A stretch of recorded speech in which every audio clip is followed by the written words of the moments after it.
ये लोग लोकेटेड हैं अलग अलग जगह में, मोर देन 18-20 स्टेट्स। ये सब पत्रकार नहीं है, पत्रकार नहीं है। बहुत लोग हैं, 200-300 टेकीज हैं।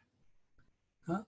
और हमारा हमारा मैंडेट ये है कि हम जर्नलिज्म का जीन पूल इतना नैरो है, इतना नैरो जीन पूल है, कास्ट वाइज, क्लास वाइज बहुत नैरो जीन पूल है, उसको तोड़ना है। हम चाहते हैं कि जिस कम्युनिटीज ट्रेडिशनली या कन्वेंशनली पत्रकारिता से एक्सक्लूड हो गया, उसको अंदर लाना है। तो इसका मतलब हमको ट्रेनिंग देना है। हम फेलोशिप देते हैं, जब जिस साल में पैसा है ज्यादा फेलोशिप देते हैं, जिस साल में पैसा नहीं है जैसा 2018 में हुआ तो एक भी फेलोशिप नहीं दिया। लेकिन कॉन्स्टेंटली हमने कांटेक्ट कर रहा है। अगर समझो हमारा मैंडेट ये है, हमारे we have to stick to it. अगर हम, आई विश 100 फेलोज है हमारा फेलोशिप बॉडी, अब तक हुआ 5 साल में 18-19, लेकिन अगर हमारे पास 100 फेलो है, मेरा मैंडेट यह है कि उसमें आधा 50% मिनिमम वो महिला होना चाहिए, 16% होना चाहिए दलित, 8% होना चाहिए आदिवासी, और 15% होना चाहिए अदर माइनॉरिटीज। और ये भी हो सकता है कि आप चारों बॉक्स टिक कर सकते हैं। I know women journalist, Dalit, Christian from Kerala, चारों बॉक्स टिक हो रहा है। लेकिन we insist on representation in that reporting of the fellowship body. ये बहुत मुश्किल अप्रोच है। We are often defeated in this approach because ये भी है कि जो लोग मार्जिनलाइज्ड एक्सक्लूडेड कम्युनिटीज में हैं, वो लोग पत्रकारिता प्रोफेशन को ट्रस्ट नहीं करते। वो प्रिफर करते हैं मैं यूपीएससी कॉम्पिटिटिव एग्जाम्स लिख के आईएएस बन जाता हूं वहां, इसलिए कि वहां कुछ प्रोटेक्शंस है कॉन्स्टिट्यूशनली। मीडिया में कास्टिज्म के खिलाफ कुछ प्रोटेक्शन नहीं है। The Indian media are the most exclusionist institution of Indian democracy. आपने दलित प्रेसिडेंट, राष्ट्रपति जी 2 है हमारा पिछले 20 साल में, 2 दलित 25 इयर्स में 2 Dalit president, Dalit deputy prime minister भी था एक जमाने में, और chancellors, vice chancellors, governors, chief ministers बहुत दलित हैं। लेकिन आप नेशनल न्यूज़पेपर में एक दलित चीफ सब एडिटर दिखाइए हमको। सिर्फ एक पेपर एक दलित कॉलमिस्ट को चला रहा है, वो बहुत अच्छा है, गुड थिंग, वेरी गुड। लेकिन एक्सक्लूड हो गया, वो ब्रेक करना है हमारा। ये आपने कहा हमारा प्रेरणा क्या है, what is our approach, how do we do it? We do it by talking to people wherever they are in their everyday lives. जो देखिए अभी आप न्यूज़पेपर्स का आप एनालिसिस करो पिछले 3 महीने का, मच ऑफ द न्यूज पहला 20 दिन में हर जगह से आ रहा था, अभी 4-5 जगह से आती है, शहर से ज्यादा आती है या बड़ा टाउन से। ओके, हमारा मैंडेट यह है कि वो 0.67% फिगर को हम तोड़ने वाले हैं। हमें 100% we are focused on rural India and we are focused on rural Indians who live in the cities as migrants. पारी में सबसे बड़ा सेक्शन है रूरल इन द अर्बन, शहर में ग्रामीण। The basic thing, our basic approach, our basic vision is to tell the story through the life of those people. और ये it is both a difficult approach and it is a pleasurable approach. इसलिए कि जब आप subject का confidence gain करते हैं, वो लोग आपसे बात करेंगे when they see that you are interested in their life. मैंने 40 साल कंप्लीट हुआ मेरा पत्रकारिता में, 40 साल, और ये मेरा अप्रोच है 30 साल के लिए, 35 साल। और जब से मैंने ये अप्रोच लिया है, मुझको पत्रकारिता यूनिवर्स बदल गई।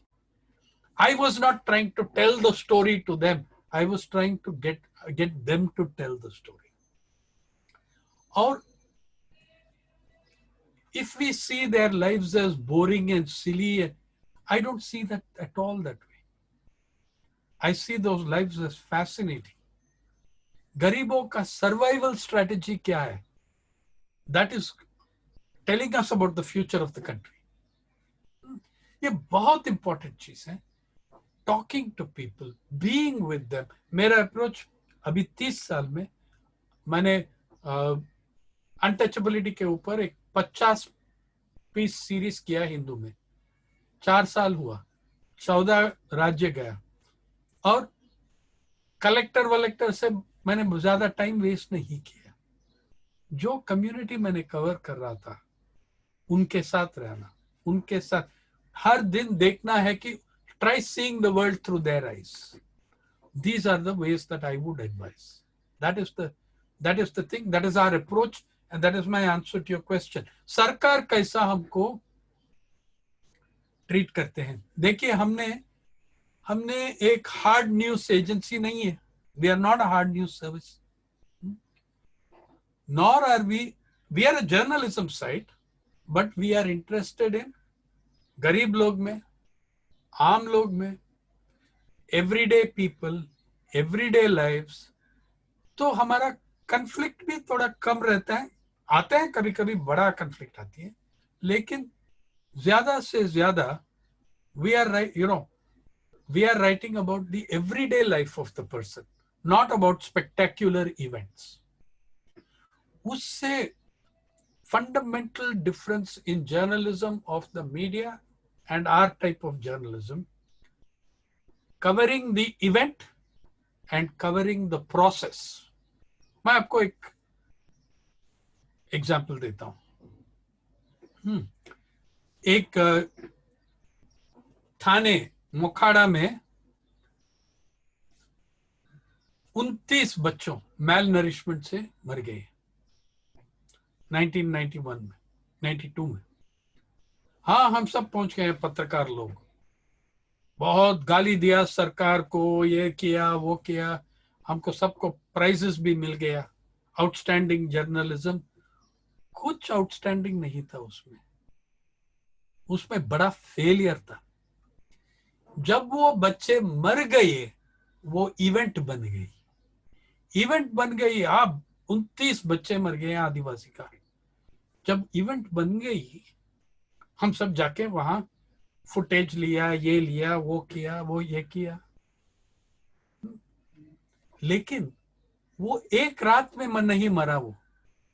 हाँ, 2 साल 3 साल से हंगर.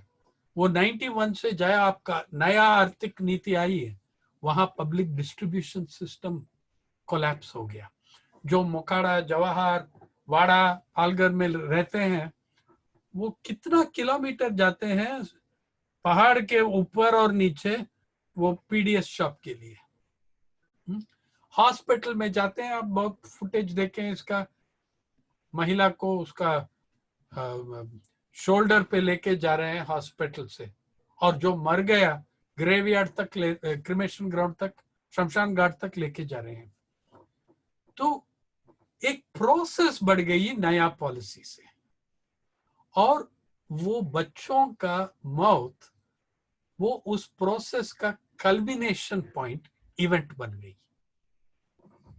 कॉर्पोरेट मीडिया का अप्रोच, वो इवेंट को कवर करो, और हिंदुस्तान का मीडिया बहुत एक्सपर्ट है इवेंट्स कवर करने में, मैं मानता हूं, we are very good at it.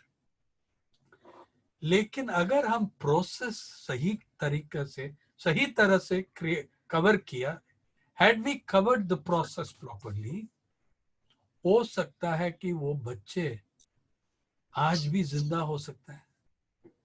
We failed miserably because we never covered the process. That is the issue that we need to. We जो अल्टरनेटिव कहते हैं, मैंने ये सब शब्द नहीं यूज करता हूँ, लेकिन जो पीपल्स का और who does journalism, those who do journalism of ordinary people's lives, this should be the approach. सरकार जो हम डॉक्यूमेंटेशन कर रहे हैं, कभी कभी सरकार, यूनियन सेक्रेटरी लेबर 3-4 साल पहले वो सब हमसे इंफॉर्मेशन भी मांगते हैं, और कभी कभी एक सरकार का डिपार्टमेंट भी आके कहेंगे कि आप एक फिल्म बनाए हमारे लिए, अब तक किया नहीं. But we function with the sarkar, but we are telling stories against the sarkar. Most of our stories are not going to be, almost none of our stories are going to be pro sarkar. तो वो tension आएगी तो आएगी. हाँ? अगर आपको वो conflict नहीं चाहिए, और तो आप, हम कॉर्पोरेट मीडिया का जर्नलिज्म कर सकते हैं. We can do that. But you and I, we don't want to do that. We want to do something called real journalism. Journalism में सिर्फ 2 स्कूल बचा है अभी. एक स्कूल है जर्नलिज्म, दूसरा स्कूल है स्टेनोग्राफी. 85% जो आप देखते हैं न्यूज़पेपर और चैनल में, वो पत्रकारिता नहीं है, वो स्टेनोग्राफर है. पत्रकार नहीं है, स्टेनोग्राफर है. तो हमने ऑप्ट किया जर्नलिज्म के लिए. COVID-19 layoffs, how sustainable is journalism? बाबरे, ये क्राइसिस है कि it is showing you COVID-19 journalism has not been sustainable for 25 years in this country. जब से कॉर्पोरेट कंट्रोल एग्जर्ट हो गया, उस दिन से वो खत्म हो गया, सस्टेनेबिलिटी खत्म हो गया. मैं आपको दूसरा सेक्टर से एग्जांपल देता हूं. आप अभी कोविड-19 के बीच में बैठ के देख रहा है कि हेल्थ सेक्टर में how terrible it is. Public health system नहीं है, टोटल ब्रेकडाउन में है, इसलिए कि इस देश में overwhelming control of health care private sector में है, और ज्यादा तेज पे प्राइवेट सेक्टर के अंदर कॉर्पोरेट सेक्टर बन रहा है. उसमें कॉर्पोरेट हॉस्पिटल्स, 5 स्टार हॉस्पिटल्स. मैं जहां रहता हूं मुंबई में, बांद्रा रिक्लेमेशन में, यहां की आजू बाजू में, मतलब 3 किलोमीटर रेडियस में 3 5 स्टार हॉस्पिटल है.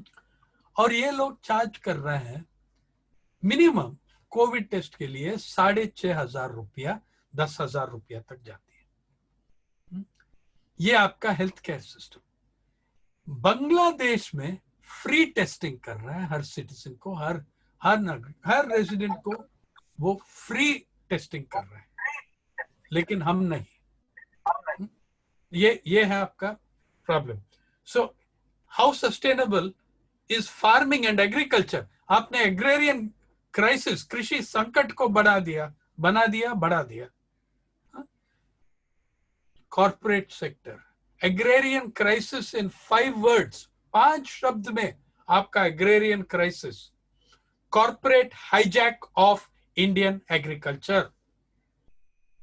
और जिस सेक्टर में कॉर्पोरेट हाईजैक हुआ, वो सेक्टर का सस्टेनेबिलिटी नहीं होगा, खत्म होगा.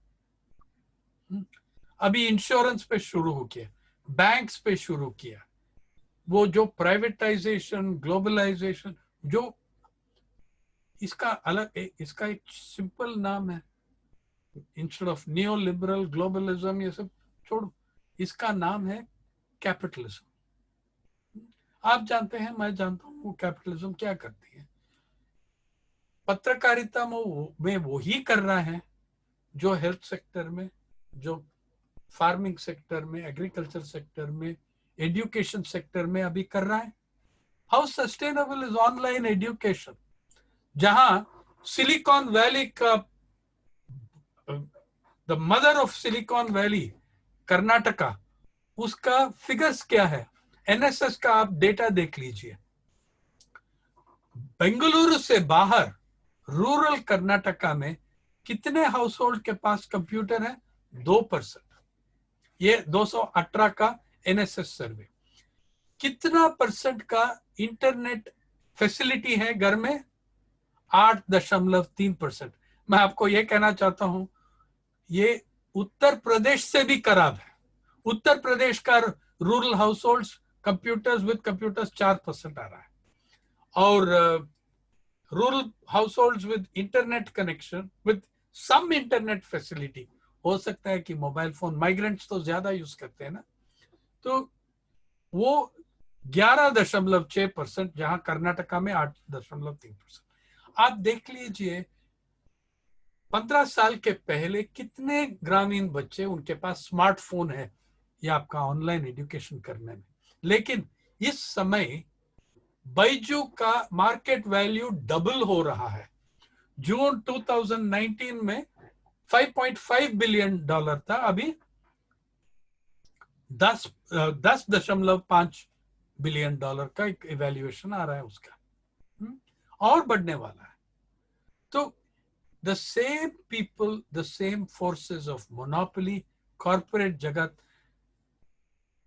मैंने कह रहा हूं कि आपका human life and livelihood is not sustainable under the corporate regime. And India is rapidly consolidating as a corporate state with serious fundamental overtones. इस देश का रूलिंग अलायंस कौन है? एक तरफ सोशियो रिलीजियस फंडामेंटलिस्ट, एक तरफ economic market fundamentalist. This happy marriage, the bed they cohabit, उसको मैं कहता हूं कॉर्पोरेट मीडिया। और बहुत लोग हैं जो तीनों कैंप में हैं।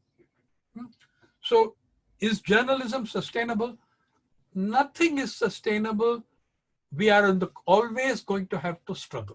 We are always going to have to struggle while corporate power is not tamed. If we can tame corporate power, yeah, that process of the taming is the challenge before journalism. And third, क्या इसमें अच्छा जो balance कैसा रहेंगे, इसको मैं कहता हूं गेरिला जर्नलिज्म। मैं भी देखिए 35 साल कॉर्पोरेट मीडिया में ही काम किया, मेन स्ट्रीम मीडिया में ही काम किया। गेरिला जर्नलिज्म का मतलब है, गेरिला क्या है इसमें, जब एक फॉरेस्ट को वो जला देते हैं ना, आप दूसरा वन में भाग जाएंगे। लेकिन at some point you will be harassed, at some point you will be unemployed. वो होने वाला है। That is the challenge before us. और क्रांति और रेवोल्यूशन, यार अभी जो, हाँ मैं कहता हूं कि हर देश में पोटेंशियल है क्रांति और रेवोल्यूशन के लिए, लेकिन वो डिफाइन करना, कौन डिफाइन करेगा रेवोल्यूशन, क्रांति का मतलब क्या है? मैं कहता हूं कि इंडियन कॉन्स्टिट्यूशन में जो directive principles of state policy है, अगर वो जस्टिसिएबल और एनफोर्सेबल बन जाएगा, वो भी एक बड़ा रेवोल्यूशन है। लेकिन जो मेरे सामने दिख रहा है, काउंटर रेवोल्यूशनरी फोर्सेस का कंसोलिडेशन हो रहा है। डेमोक्रेटिक इंस्टीट्यूशंस पूरी तरह से बहुत तेज से डिसमेंटल हो रहा है। इस देश में हमने इतना ब्रैग करते हैं ना, middle classes, IT super power, software super power. आप 125 दिन में एक दिन का पार्लियामेंट सेशन नहीं होल्ड किया, ऑनलाइन पार्लियामेंट यूके में किया, यूरोप में हर देश ने पार्लियामेंट सेशन किया। लेकिन जो सिलिकॉन वैली का बात है, हम कहते हैं देखो सिर्फ बेंगलोर नहीं, कैलिफोर्निया के सिलिकॉन वैली में सब देसी है।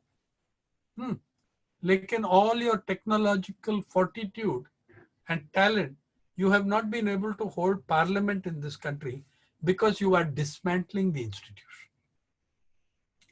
ये टेक्नोलॉजी का प्रॉब्लम नहीं है, ये पॉलिटिकल का प्रॉब्लम है। ना कोई पार्लियामेंट सेशन ना। और देखिए यूके का कितना दिन हुआ, बहुत सारे देश में ऐसा हुआ। यूएस में भी कांग्रेशनल हियरिंग्स चल रहा है अभी भी, लेकिन हम लोग नहीं कर सकते पार्लियामेंट सेशन। कोई असेंबली का सेशन नहीं, पार्लियामेंट का सेशन नहीं। The judiciary every day makes me feel more and more let down by an institution I had so much respect for. I feel let down. So in this country today, neither the courts, nor parliament, nor assembly, nor cabinet, nor government mean anything. One gentleman runs the country on a reality TV show. हाँ, ताली बजाओ, वो pan और pot लेके बजाओ, दिया लगाओ, दिया जलाओ, ये है। This is how the country is run today. तो और बहुत सारा देश में हम देख रहे हैं, यूनाइटेड स्टेट्स में हम देख रहे हैं, यूरोप, ईस्टर्न यूरोप में हम देख रहे हैं, एक ट्रेंड है towards right wing consolidation and fear. और ये नेचुरल भी है कि जब ऐसा एक बड़ा क्राइसिस होगा, आम लोग लीडरशिप की तरफ देखते हैं। It is going to happen. How we start, और इसमें भी I want to connect to coverage, to journalism. We are not covering only migrants, ये गलत है, मिस्टेक है। सिर्फ माइग्रेंट्स का सफरिंग बहुत हुआ, और माइग्रेंट्स क्या करते हैं, उनकी पैसा के साथ जो खाना पीना सब करके शहर में, बाकी सब पैसा वापस देते हैं गांव में। अभी वो रेमिटेंस बंद हो गया। अगर वो रेमिटेंस बंद हो गया, गांव वाले सब भूखे पड़े हैं। और सिर्फ माइग्रेंट्स नहीं, जो नॉन माइग्रेंट्स, हैंडीक्राफ्ट्स, हैंडलूम्स, जहां आप बैठे हैं मध्य प्रदेश, क्राफ्ट्स पर्सन्स कितने लोग हैं वहां। चंदेरी का वीवर्स देखिए, जुलाहा चंदेरी का देखिए, उसका कंडीशन हमने स्टोरी किया उसके ऊपर। तो you have to be covering the entire devastation of livelihoods across the spectrum. Crafts, weavers, potters, carpenters, उन सब का livelihoods क्या हो गया और कब हुआ। ये प्रॉब्लम कोविड से पहले शुरू हुआ या बाद में। तो मैंने कह रहा हूं कि देखो, क्रांति हो सकता है कि जो आप समझते हैं क्रांति, इसलिए कि मैं आपका डेफिनेशन नहीं जानता हूं, हो सकता है कि वो it is possible, it is not possible. both possibilities exist. It may be that there is no revolution, but there can be revolutionaries. Yeah, there can be revolutionaries. मैं आपको एक, I will finally say one thing to you. मैंने एक series कर रहा हूं, and I will appeal to you for help in Madhya Pradesh, जो अभी भी जिंदा हुआ स्वतंत्र सैनिकों, the foot soldiers of freedom.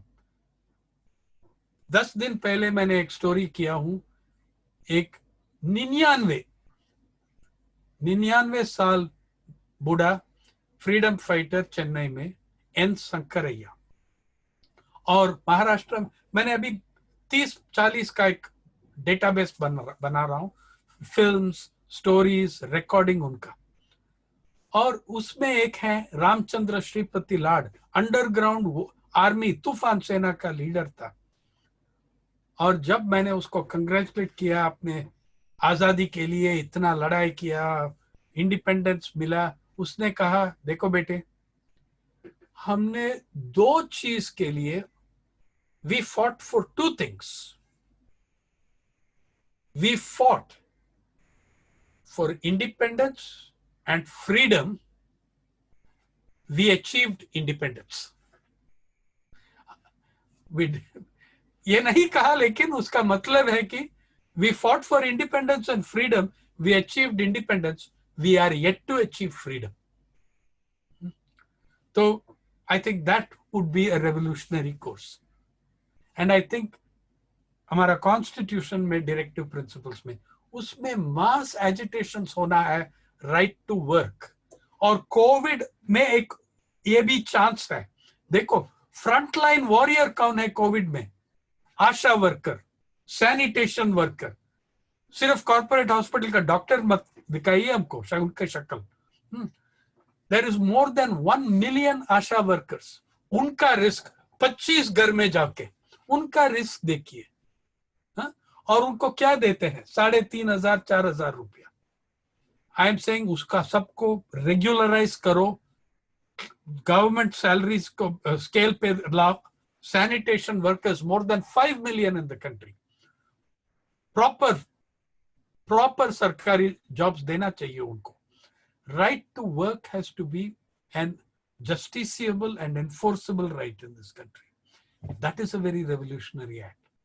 Right to food, not for 67%, but universal. All these are very revolutionary acts if we go for them. Thank you.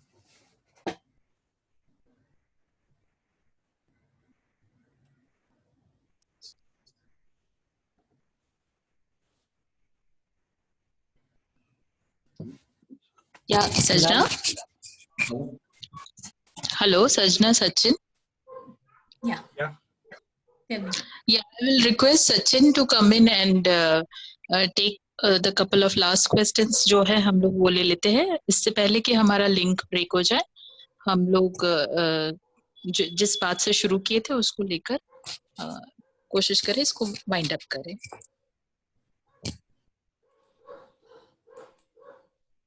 Sachin? Yes, Sajna, you can continue. Okay. Sachin please आप। सजना आप बोल रही हैं?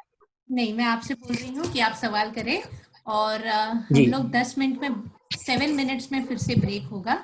इसके पहले आप इधर रैप करें या और एक 10 मिनट आगे बढ़ाने का आप प्लान करें। या ठीक है Sachin.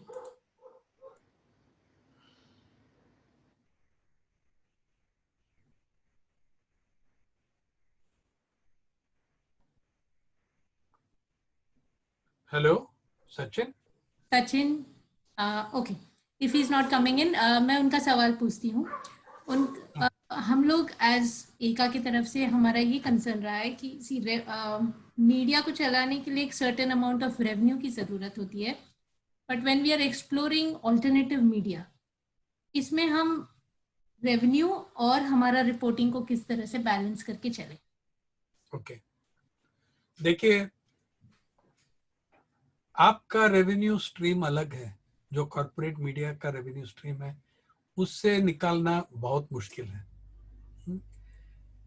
I think that a lot of it is going to happen on idealism and commitment. हमारा वेबसाइट कैसा बनाया, ये जो हम वेबसाइट बनाया वो 2-3 करोड़ रुपया का काम गया उसमें, जहां आईटी यंग सॉफ्टवेयर इंजीनियर्स ने वॉलंटियर करके बनाया हमारे लिए 3 साल के, बिटवीन 3 to 4 years। अगर मैं उसको पेमेंट दिया था, I could not have built the website. ये है। Second, you have to start small, try getting that, but you are going to have to seek public donations, public support. That is your best. And जो high net worth individuals हैं, जो हमारा classmate था, अभी CAO बैठा है, CEO बैठा है, हर आदमी के लिए वो, और हर महिला के लिए ऐसा कुछ क्लासमेट होगा इस सर्किट में, पत्रकारिता सर्किट में। But I think we are going to have to raise public subscription. We're going to have to try raising it. Advertising, आपका देखिए, अगर उसमें फंस गया हम, पूरा टाइम उसी में जाएगा। I told you, मैंने honestly बताया, रेवेन्यू मॉडल ऐसा नहीं है मेरे पास। मेरा रेवेन्यू मॉडल है कि appeal to the public to support us. Tell public that we are giving you something that the media cannot. अभी इस 90 दिन, पहले 90 दिन का लॉकडाउन में, पहले 90 दिन में पारी का रीडरशिप, व्यूअरशिप, पेज व्यूज सब डबल हो गया। सब डबल हो गया कि इसलिए कि एक रियलाइजेशन था रीडर्स में, और उसमें जो हमारा पूरा डोनेशन बस्ट हो गया मार्च में, इसलिए कि हर आदमी उनका पैसा लेके पीएम केयर्स फंड में दे दिया, वहां कुछ ब्राउनी पॉइंट्स मिलेगा। तो तब भी छोटे लोग, आम लोग, ऑर्डिनरी पीपल हमको स्मॉल डोनेशंस में कुछ दिया।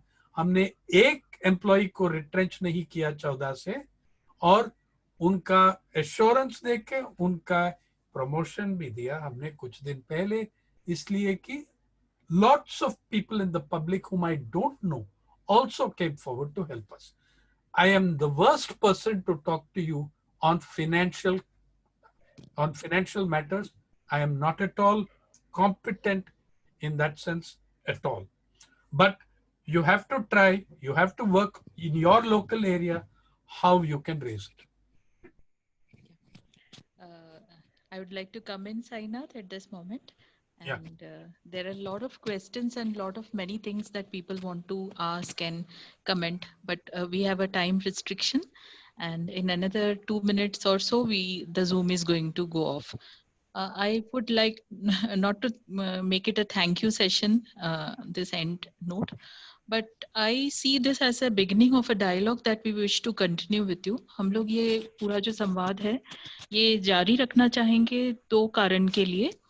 एक तो कि ये कोर्स हमको एक अपॉर्चुनिटी देता है इस तरह के ग्राउंड इश्यूज पे अपनी समझ बनाना, रिपोर्टिंग के टूल्स, मेथड्स, प्रोसेसेस, अप्रोच, इस पे अपनी समझ बनाना और अपने दायरे को और भी बढ़ाना, और भी साथियों को जो जमीन पे काम कर रहे हैं हमारे साथ, उनको हमारे साथ जोड़ना, एक दूसरे के साथ हम जुड़े और ये सारी जो बातें हैं इसको समझते हुए, कॉन्सेप्ट्स को समझते हुए, टूल्स, मेथड्स, अप्रोचेस को समझते हुए हम इसको आगे बढ़ाएं। So I think we need to come back to you again. हम आपका समय बार बार चाहेंगे और थोड़ा अगली बार जब चाहेंगे तो होपफुली लॉकडाउन खत्म हो चुका होगा या ब्रेक मिला होगा और हम लोग इन पर्सन एटलीस्ट एक प्रदेश या लेवल पर हम लोग एक बैठक करना चाहेंगे आपके साथ, जहाँ पे हम लोग आपस में ये समझ बनाते हुए इसको आगे लेके जाएं। प्रस्ताव आया है आजाद बोल इसमें कि हम लोग मिलकर alternative media, technology, approach, tools and methods, ये सारे चीज़ों को लेकर एक बात करें। प्रोबेबली सिम्पोसियम फॉर्मेट में हो सकता है, but we can explore other methodologies also. So I would like to thank you, Sainath. I'm so sorry we had to break twice the links and all. Perfectly all right. Yeah. So but I really want all of us, जितने भी साथी यहाँ पे जुड़े हैं और जो link बाद में देखेंगे रिकॉर्डेड वर्जन, हम लोग सब लोग मिलकर इसके बारे में वापस जुड़े, बात करें और मिलकर इसे आगे प्लान करें। हम लोग साइनाथ एक ग्रुप ऑफ रेस्टलेस है ना, people who are very disturbed by the current scenario, और हम लोग चाहते हैं कि हम लोग इसके अंदर प्रोएक्टिवली कुछ करें और उसको एक डायरेक्शन दे, एक सेंस ऑफ डायरेक्शन मिल रहा है इस पूरे बातचीत से, एंड उम्मीद है हम लोग उसको पॉजिटिवली एक और ले जा पाएंगे एंड कंसोलिडेट भी कर पाएंगे। आई thank you and thank you for all the participants जिन्होंने यहाँ पे समय दिया। हम लोग फिर मिलेंगे और मिलते रहेंगे। Sainath, thanks. Thank you. Thank you. Over to you, Sajna.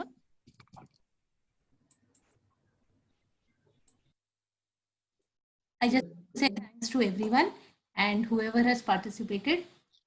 हम फिर मिलेंगे अगले कोई आजाद बोल के सेशन के लिए। Thanks. Thank you.